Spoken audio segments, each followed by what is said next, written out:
in one of their museums, they found prescriptions written in hieroglyphics for over 700 remedies. And these 700 remedies are made up of oils. It could be a single oil, or single oil, or it could be a blend of many oils. And even now, the Egyptian people are still using oils for natural remedies and for enhancing also their own beauty. It retards the aging process, and so that makes them look more youthful. Essential oils are very concentrated. It takes 5,000 pounds of rose petals to distill 1 pound of rose oil. And it takes 3 tons of melissa to distill 1 pound of oil. And 1 drop of peppermint is equivalent to 28 cups of peppermint tea. So that's how potent it is. Now, this is the plantation of the peppermint in Utah. And at the background is the mountain.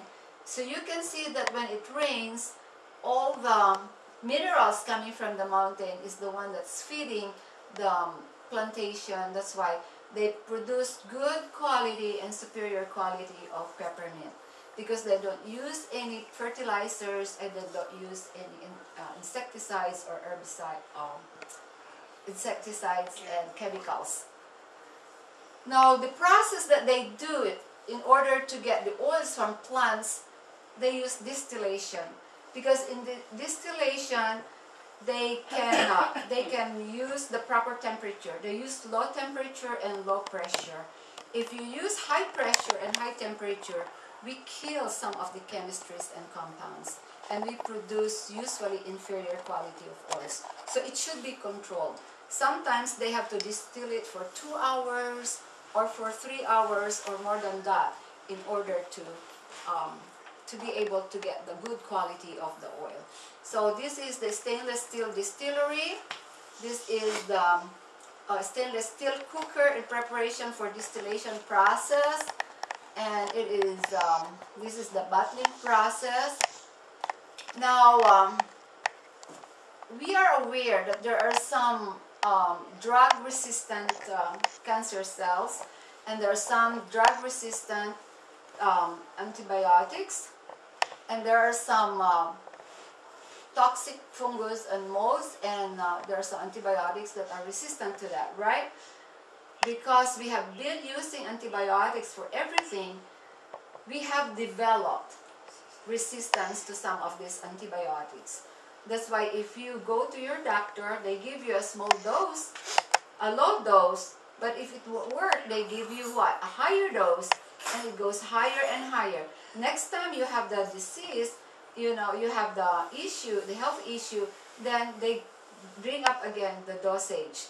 Because what happened is the bacteria or the virus, they mutate. And so they need a stronger medication in order to kill them. Now, essential oils, they are pure and effective. They are therapeutic essential oils. They are therapeutically graded essential oils. This is the plantation in France. Now, if you go to health stores, sometimes you can find essential oils there, right? And they tell you it's 100%. But if it is in big bottles, like 3 ounces, not 3 ounces, yeah, big bottles, as big as this, and you pay only about $8 or $9. It is because there are solvents and diluents in that bottle, and they say like, oh, it's the same smell, and when you smell it, it's the same. But when you compare the smell from what we have from Young Living, it is different. The one that you can buy in the store, you cannot ingest that one. The one that you can buy from Young Living, you can ingest it. Usually, the one that you can buy from health stores is good for aromatherapy, and it's good, they apply it also, but sometimes you develop skin sensitivities or allergies because of the presence of these diluents and solvents. Now, there are 3 methods that we use these essential oils. The first one is what we call the German model. The German model, because the people in Germany, they love to smell the oils as a therapeutic venture to reverse their issues.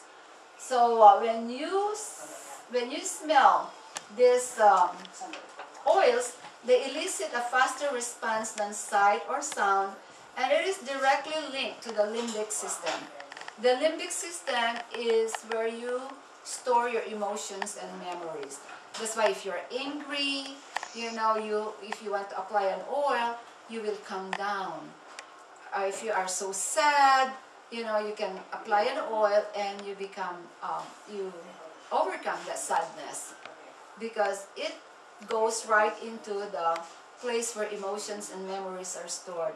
Then the English people, they love to apply it into any part of their body.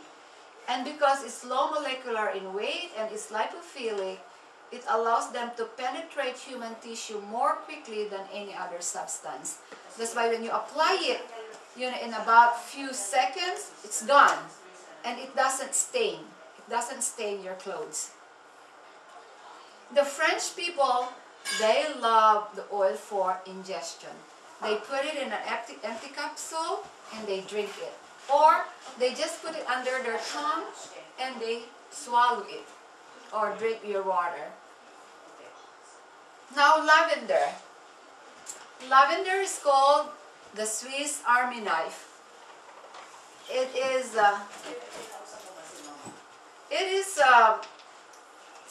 It's called the Swiss Army knife because of its versatility. It's an analgesic, it's an antiseptic, anti-inflammatory, antifungal. It enhances sleep. If you cannot sleep, it's sedating, it relieves stress. If after the day you are very stressed, you just apply it on your chest, you inhale it, it calms you down, it calms agitated behavior, it relieves fatigue and soothes burns. Now this is a history that they mentioned that during the time of harvesting of lavender, they put it in linen bags under their pillows to promote sleep. And they used it also in ancient Rome to scent public baths, and were also carried by the Roman army as a disinfectant. It reduces stress and agitation. Now I'm going to go through fast in all the study that they made during these times. Lavender improves sleep, it improves daytime alertness, it improves insomnia, it increases cognitive abilities, it decreases your cholesterol, it decreases blood pressure, it helps to reduce senility, reduce dementia, kills the fungi. Now lemon. Lemon, just like what you got, is very rich in limonene for its anti-tumoral effect. It's a powerful antiseptic. It has antidepressant and anti-anxiety effects, restores balance following stressful incidents. They were saying that if you are having a cold or you're about to have a cold, you feel like you have a sore throat, you're not feeling well, every glass of water that you drink, you put some lemon in there. What will it do is it will increase your immune system, it will make your immune system stronger, and then it will also cut off your days of having flu. Sometimes on the second day you are already well. Now lemon, another one, is heightened immunity and relaxation. It reduces depression. This is another study for immune system. Now the peppermint. The peppermint, when you inhale it, it increases mental acuity by 28% according to Dr. Dember. And what happened is some of the students that